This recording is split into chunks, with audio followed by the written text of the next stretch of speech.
Hey there, everybody. I'm Mike DeLisio. I'm Chris Yee. And I'm Wendy. Today, we're going to be taking a look at Bamboo. And this is coming from publisher DeVere in their kind of smallish to medium-sized box that you may have seen like with Red Cathedral, Silk, a couple of other games. This is a game that is set in the same universe and by the same designer as a larger box game called Batoku. Which I think is also in the same little verse as Silk, the one that you mentioned before. Right. So, which is very pretty. It's very, very pretty. And so this is a game of action selection, I would say.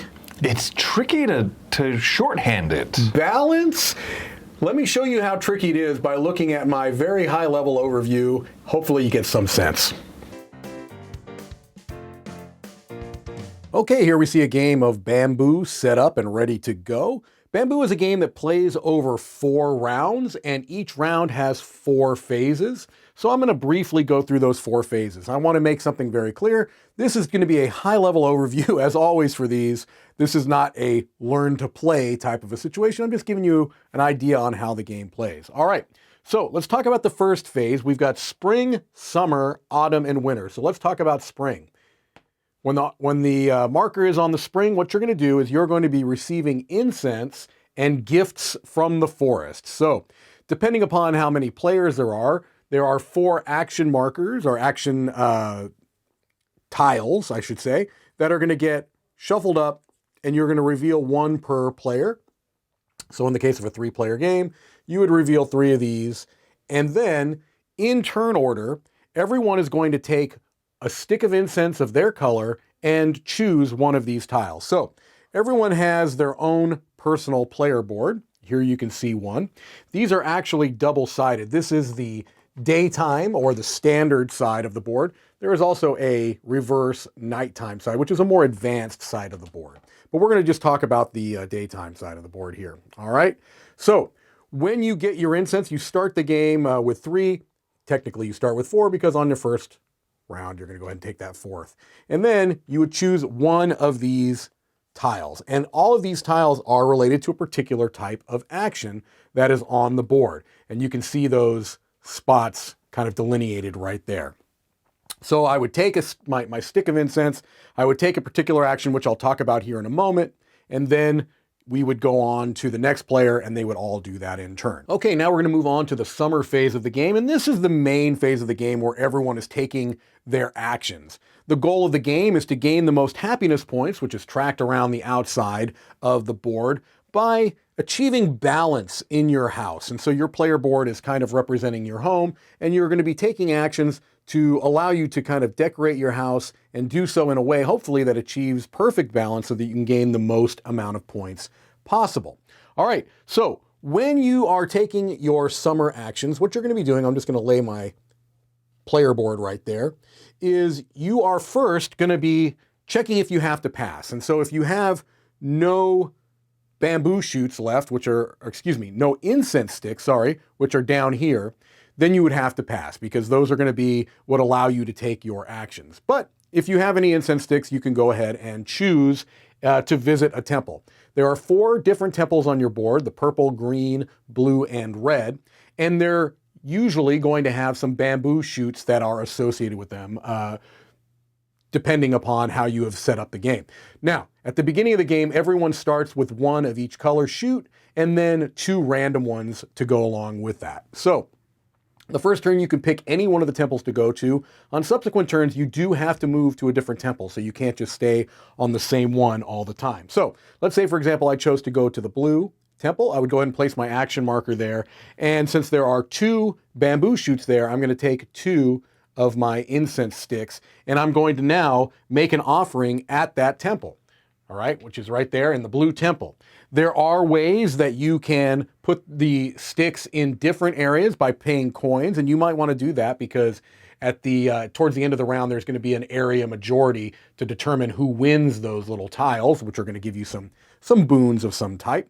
But now I'm going to be taking the actions of these 2 stalks of bamboo, and I can take these stalks and I can place them in this stalk field. Okay, now you can put them almost anywhere you want, but the one restriction is that you can't put more than 2 there, because you can see this is kind of a dual layered thing. So I could put them both in the same one, or I can put them in 2 separate ones.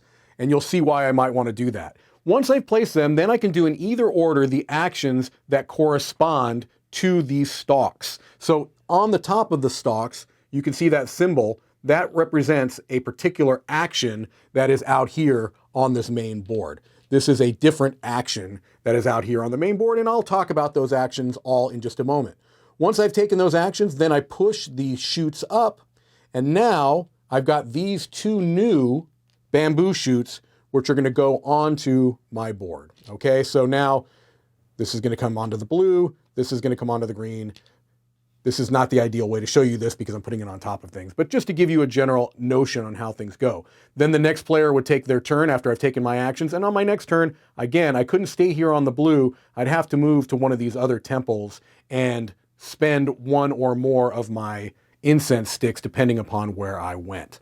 Okay, that's the general flow of the game. You spend your incense sticks to visit one of particular temples that you'll be placing over here to take particular actions. So let's just talk for a moment about the different actions on the board. All right, so let's talk about the actions on the board. You're going to start here with the balance action, and that is kind of denoted by this little symbol you can see on this bamboo stalk. The balance action is going to be where you are essentially placing scoring tiles on your board. All right, so these are going to be scoring conditions that you're going to be trying to replicate with tiles down here. All right, so you start the game with one randomized one that is on your board.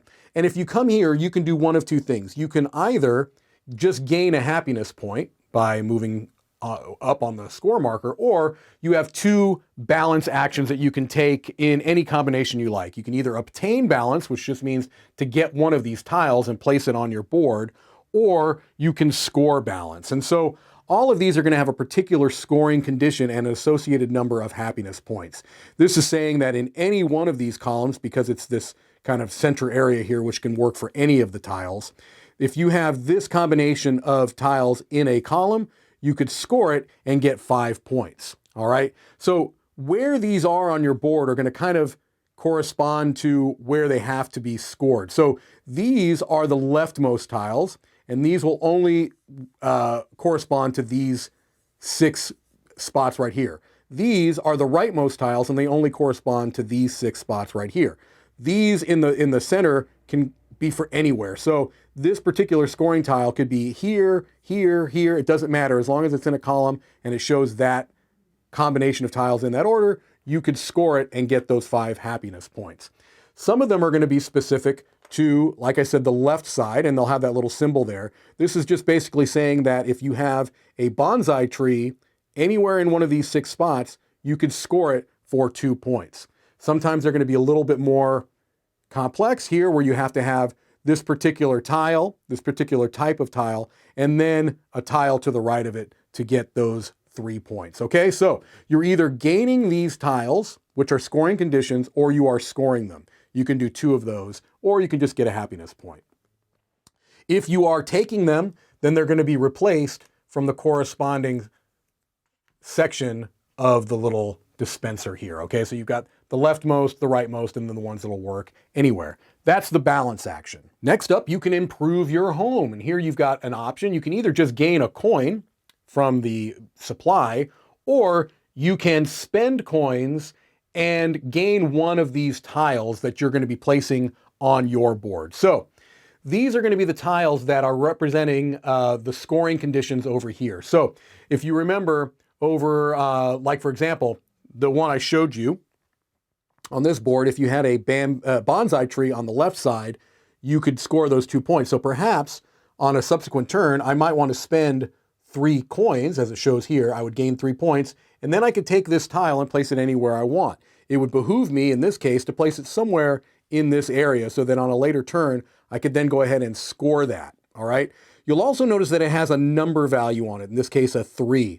This is going to be important for the end of the game where you are trying to find out if you are in balance, because if you are out of balance between the left and the right side of your home, you're going to be losing points at the end of the game, and that can be pretty pretty important depending upon how out of balance you are. So you can, again, either gain a coin or gain one of these, and then you would refill it from the corresponding area here.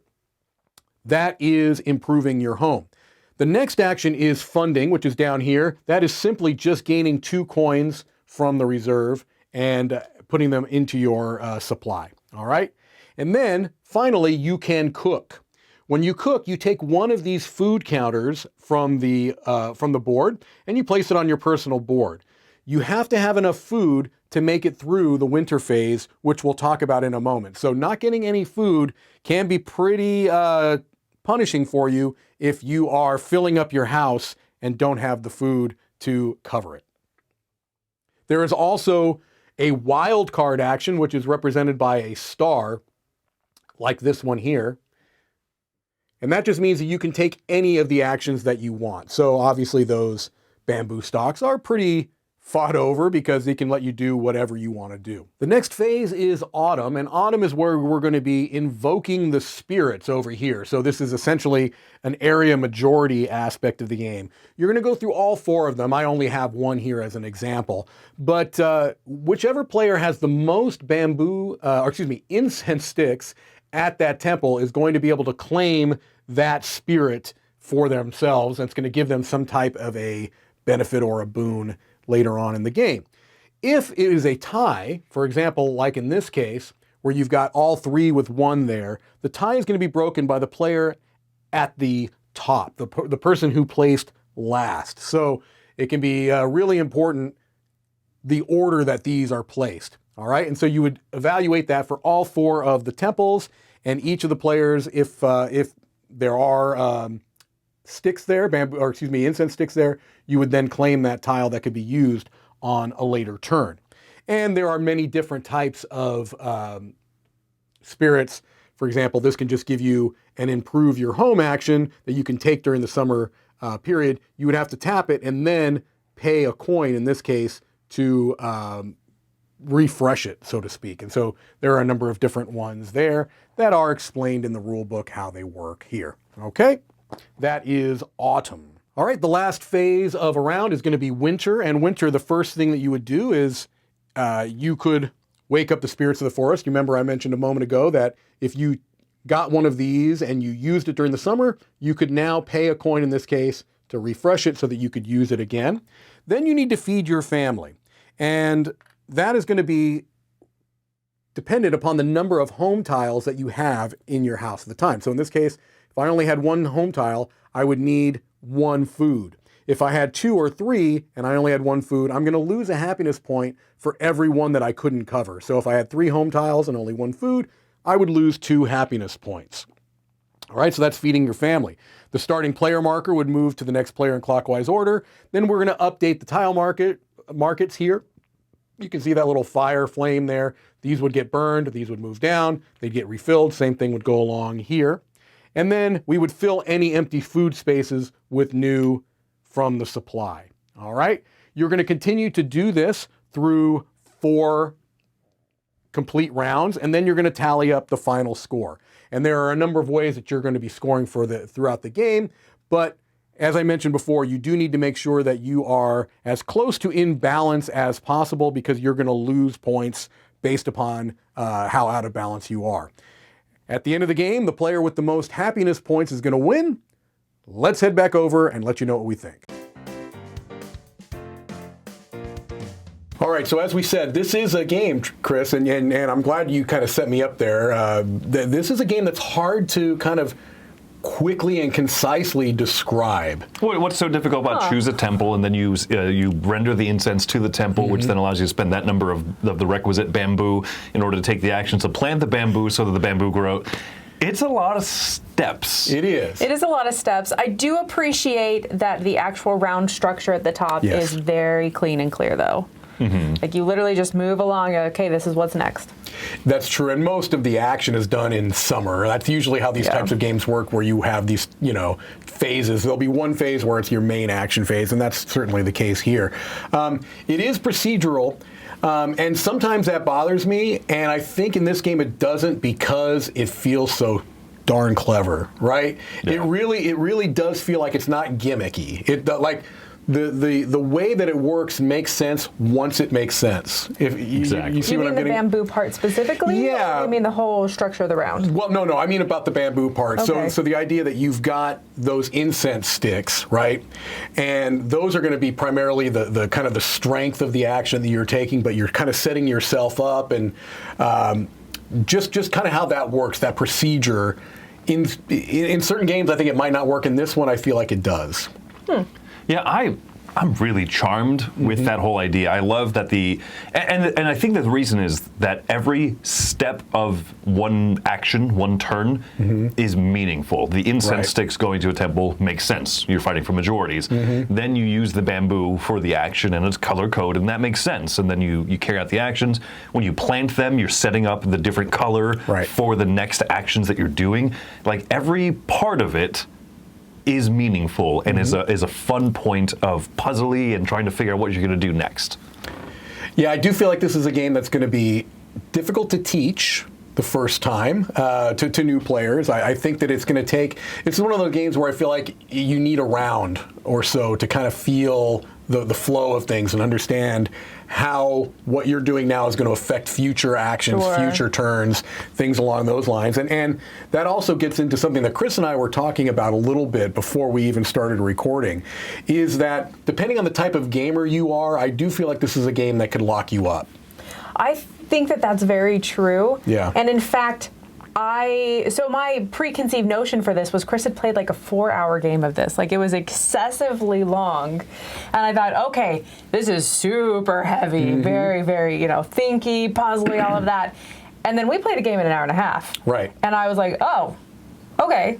That's way different. And so Chris and I played it again to kind of get a feel of like, what is it if I let myself get a little bit more heady with it, a little bit more thinky. And it definitely still wasn't 4 hours. It was not. It was not as big or as intense as it seemed. It's not as big as Bitoku. It's not as heavy as Bitoku, I think. But it does still have a lot to it.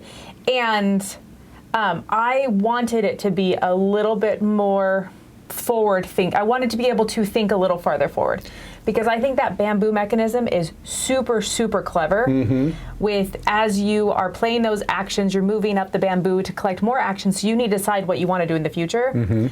My one issue is that this game has way too much randomness to plan ahead.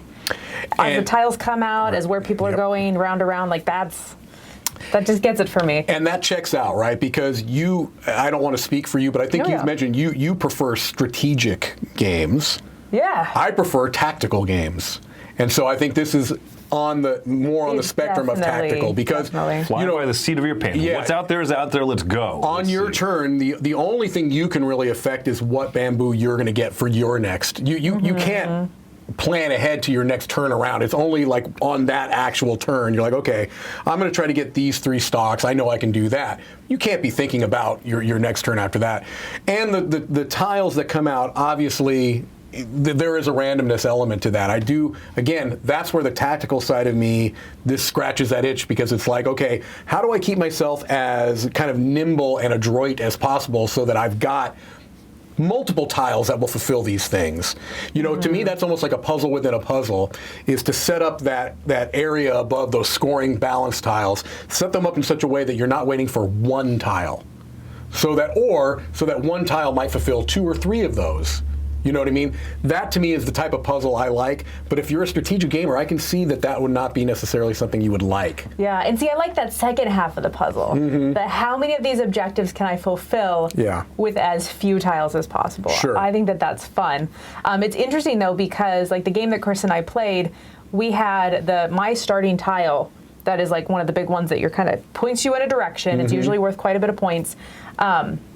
By the last turn, there had been just enough tiles to fulfill that if I had collected every single sandal possible. Oh boy. And so it was just interesting, like that bit of randomness of like, I was pointed in this direction via the game, and I could not complete it if Chris had bought a single tile, which happened. And so, yeah, it's just interesting. Yeah, that is a struggle, right? I think that one other issue that I would have with this game is that it feels like some of those objective tiles that you're going for, the balance tiles. Yeah.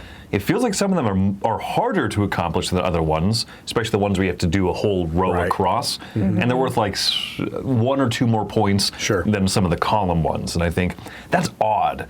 I don't know.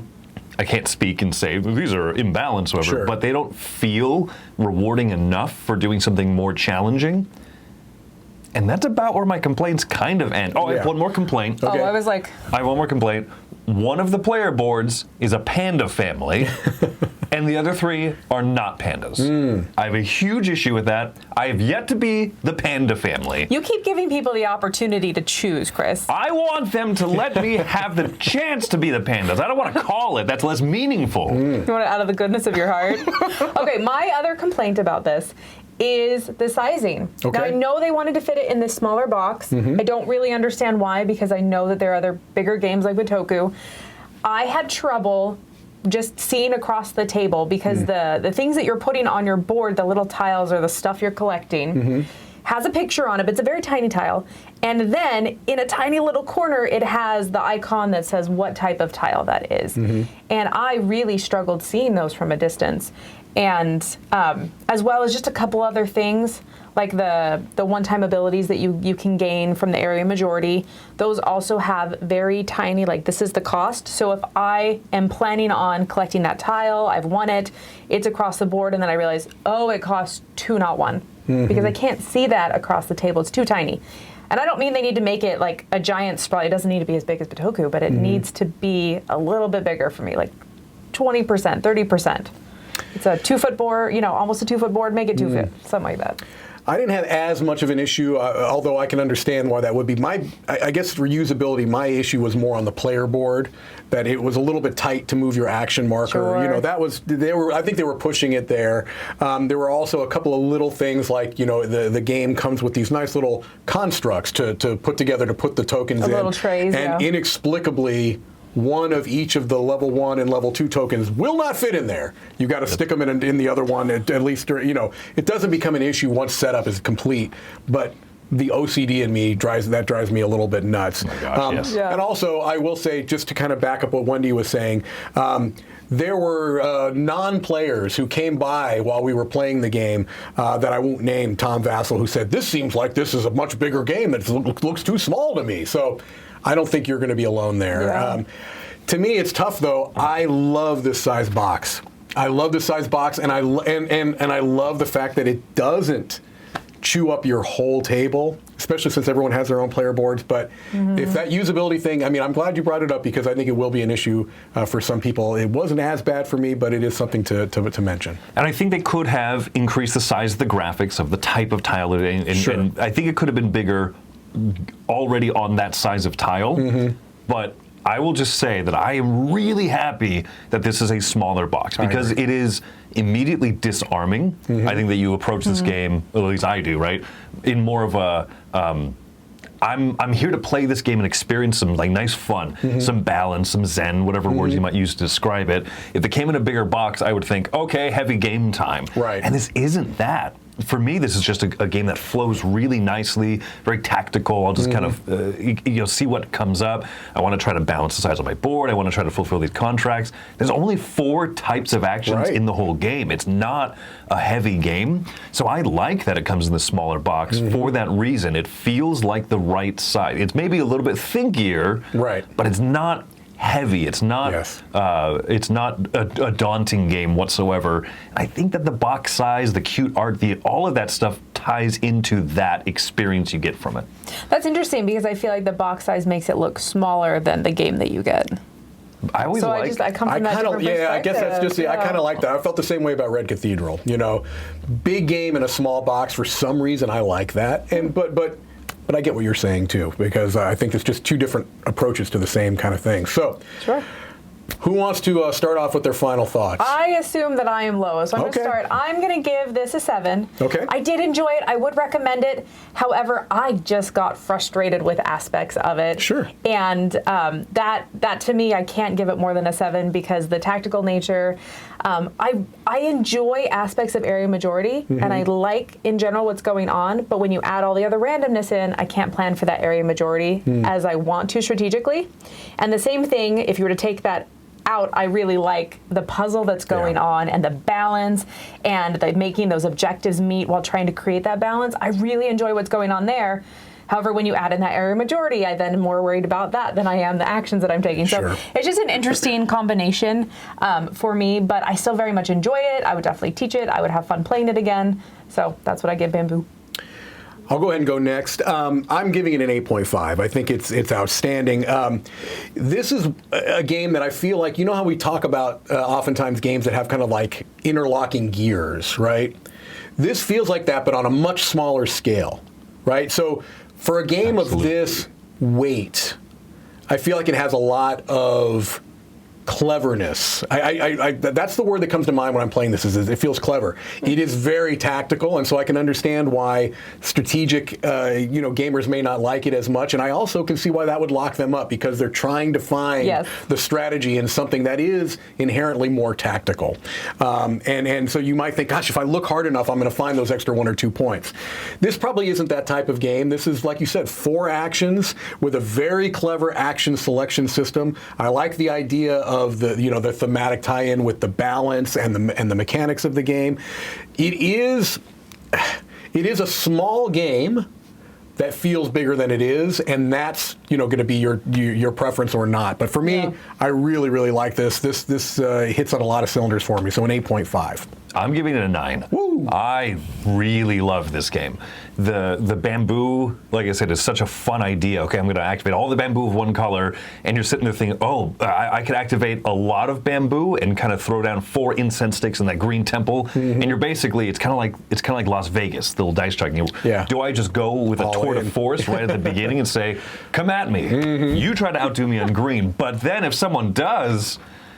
Then it hurts. It hurts. And you said, okay, I can make this work, right? And that's where that tactical fun comes. Okay, well, I'm going to slow roll the last of my incense so I can get another green back, take that action, and put the topping piece of incense. And the fact that you get the majority by having, if you're tied, by having the last one in there, it's so satisfying. I think everything about this game speaks to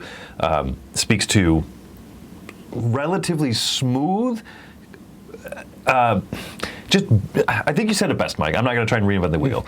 Bigger than it seems, bigger than it looks physically from the box size, bigger than it looks on the board with the presents and everything, but so much fun and a lot of good decisions to be made. So I love it. So it's a 9 from me. All right. Well, there you have it. That is Bamboo. Until next time, I'm Mike DeLisio. I'm Chris Yee. And I'm Wendy Yee. Have fun getting bamboozled. You did it.